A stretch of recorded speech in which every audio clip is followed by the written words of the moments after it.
Hello everyone, happy Monday, happy new month of December. Here it is cold, so I have my jacket even though it's warm in the car. And it's raining. We had our first snow and I trying to keep warm. So we had a question. So Mondays is when we answer questions, and we had a question in our inbox about a couple of things. I'll try and answer those different things. So one was about tests, to say, oh, there are all these American tests that need to be written. What are they? Okay, so if you are in undergrad, if you're applying for undergraduate study, you are likely to write two tests. One is called the SATs. SATs are simply like general mathematics, general English. Now, this is a very comprehensive test, and such that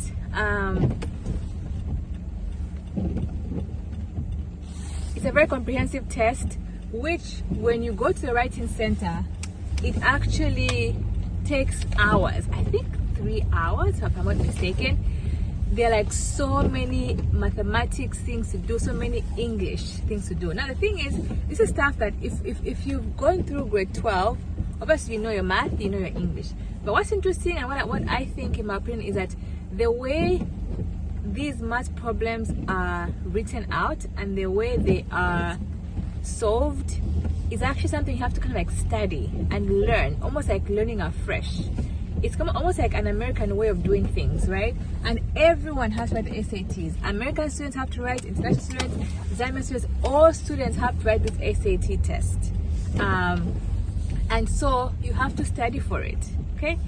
And I know in Zambia that there are different people who offer tuitions for SATs, and they're actually pretty pricey. The last time I heard about this was someone paying like 20,000 kwacha to get tuitions for this. Same thing in the US. People just go for tuitions. They get tuitions to do this test. But the thing is, the material for SATs is available online. Just Google search SAT material to study. It's there. You can download, you can study, you can read through problems, you can go through examples of tests. But the key is that you want to be consistent. You have to keep studying. So if you're self-motivated, you have the time to like search all the resources online and this thing and say, oh, I'll be studying 3 hours per day, 1 hour per day for the next 1 month or 2 months. You can do it. But just to make things easier, the same way we go for tuitions for like mathematics, chemistry, whatever, biology, the same way people do SAT tuitions, because they are very intense, and it's better to have like just like someone like guiding you and like motivating you and keeping you going. That's for SATs. Then second,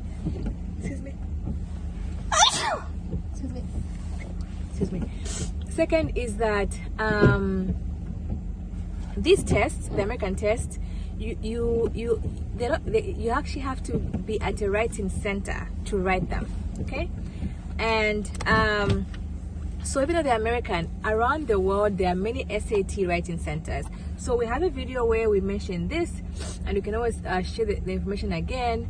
But if you just like Google search SAT writing center Zambia, the places will come up. I know, for example, if you live in Dola, there's Simba has the writing center. If you live somewhere in Central Province, Mukushi Chengelo School is a writing center. In Lusaka, there might be like 3 or so. I think ISL, AIS, and I can't remember what the other one is. Those are writing centers, meaning that people have to physically go there. They register, they check in, they sit down, and then the computer is opened, and then they start writing the test, and it's timed. And these ones are specific. You say, oh, these tests are happening on a specific date, and I think in a year there may only be like 4 times when it happens. So for example, there's already one that happened, I think, in September. So if you want to do the next one, check the next date. It may be January or February, and then there's one I think in May, then the last one is in June.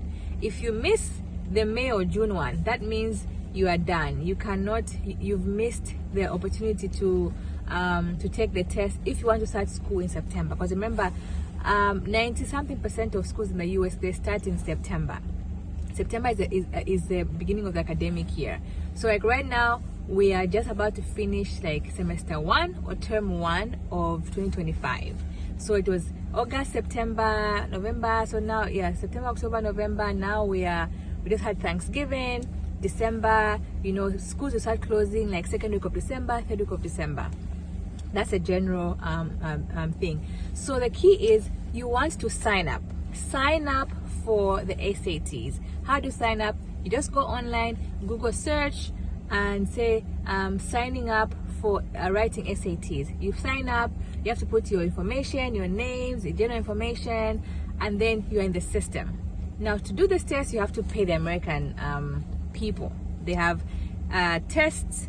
They have a place where you have to pay, and it's not cheap.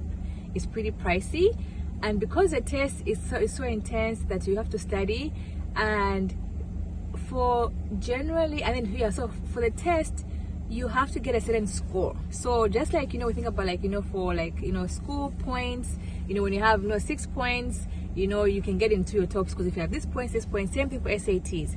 Schools have a set score to say, oh, we accept people who have a score of, I don't know, 200 and something. So I must give an example. There's a test that you have to aim, there's a score you have to aim for. So the more you study and you are prepared, then you're going to get that good score. Then that means that you will then, like, you know, be able to get into that school for admission and get a scholarship.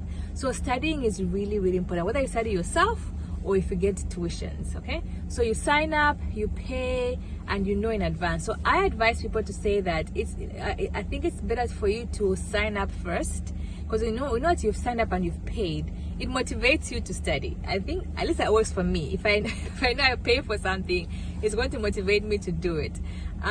So sign up for the tests and do it, because in the Common App for if you're doing undergraduate, there's a place where it says, where it actually asks you for these tests and what your scores were. Now it's okay if you haven't written the test yet. You can just say I haven't written this, but by the time you're applying and the deadline has passed, you should have taken that SAT test. Okay, that's one. Second test is a test that shows that you are English proficient. The fact that you can actually speak and write and communicate in English, which all of us are. We can type, we can talk, we can communicate. We had our education in English, but the thing is, Americans don't know that. Like, they just can't. They want to make sure that you can actually communicate in English, and also because for Zambia and many other like Southern African countries, there are very few Southern Africans or Zambians in these American schools. So American schools don't really know of any Zambian. I mean, very, very few of them. So they can't really say, you know, Zambians, they speak English. We'll be like, yes, we do. English is our official language, but they're like, we need proof. So when you do this English proficiency tests, we are obviously going to pass, because we can communicate in English. We can write, we can speak, we can, you know, we can type, communicate, respond. We can, but we just have to like show it on paper. So there are two different tests. There's IELTS and there's TOEFL. Again, there are writing centers in all over the world, in Zambia and other countries. You just have to find them. Google search IELTS testing center in Lusaka, in Ndola, TOEFL testing center. You Google search, you go, you sign up, you pay. Again, not cheap. And so you have to do that, and they have a date. Also make sure that the date doesn't actually like the date is before your deadline. And so I actually have a funny story, because for me, applying for graduate school, so when you apply for Masters of PhD, that's graduate school, they also have like their own tests. And why you have SATs for undergrad, you have what is called GRE for Masters of PhD. So I was now looking to sign up for GRE. I looked online. GRE, unlike SATs and TOEFL and IELTS, in my time, there were very few writing centers in Zambia, and just as a whole country. And also the dates where they happened, there were very few. I think there were only like 3 at the time. And so when I checked to see when the next one was, it was going to be after my deadline. And I'm like, oh my goodness, that won't work, because the school, by the time they are making they are reviewing, they have to have my test result. So I had to look outside the country. My friend and I were like, okay, let's see, where else can we go? Where do we have relatives in Africa? I had an aunt in Zim, like, let's look at the neighboring countries. She had an uncle in Botswana. We're like, okay, let's see the testing centers. And so when you looked it up, Botswana had so many times that were available still, and so did Zimbabwe, but decided to go to Botswana. So we actually got on a bus, went to Botswana, Gaborone. It was like an 8-hour drive. We took 4 days off work, and that's when we were like studying. Now that's also like, don't do that. GRE and SATs, you can't study in like 4 days. People take months. Americans also take like months. They pay people to pay them to tutor them in GRE. My friend and I, we just got all the resources here online. We printed them out. We were kind of like helping each other. We said, fine, today we're going to study this chapter. Let's study. And that's how we took the test. So watch out for that. They are testing centers. They have deadlines. You have to sign up and pay for them. So that's part of your application. So somewhere in your application portal, your platform, they'll ask you for these tests. Now, if you're doing master or PhD, if you want to apply master or PhD, we have found a way in which we can actually help you waive or remove the requirement for IELTS or TOEFL, because luckily these days you can actually go to universities and get some proof from the school, like UNZA, CBU, and a few others. We're still working on like making sure like all the schools can give us this. They can give you a proof to say this person can speak and communicate English. This is their proof, and then you submit that in your application. Then you won't have to write the IELTS or the TOEFL, which is great, because that's like one less expense you have to do. So that's for that. For undergraduate application, we are still figuring that out. So far, everyone we've worked with, they have to write that IELTS exam. And again, these things are expensive. How do we do it? For most of us, we don't come from rich families, so we didn't have just like say, oh, give me $180, give me $200 for this test. We had to plan. So for me, for example, I was working, so every month I'd put aside money. So this month I'm going to put aside money for like printing and scanning, photocopying my documents. I'll put it aside. Oh, this month I'm going to put aside money for GRE tests. Oh, here I'm going to put money away from my US student visa.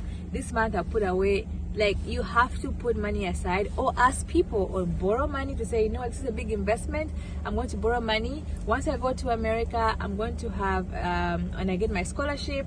The scholarship comes with a monthly allowance, because I'll be able to work and I'll pay you back. Like, do that, because it's definitely an investment. If you just say, oh no, I don't have any money, like, then you will never come, you will never apply, because even if it comes with a scholarship, there's still some money you have to put in. You have to put in money. You have to put in transfer money to go to the post office and post this. You have to put in money to get bundles for your phone, so you can actually, or for your computer, so you can actually go and apply. Like, you have to put in some money. So it's really an investment. If you're really, really serious about this, like, you have to put in some money and think about how you can actually get this. And so I'm excited, I'm excited for you all. If you have any questions, let us know.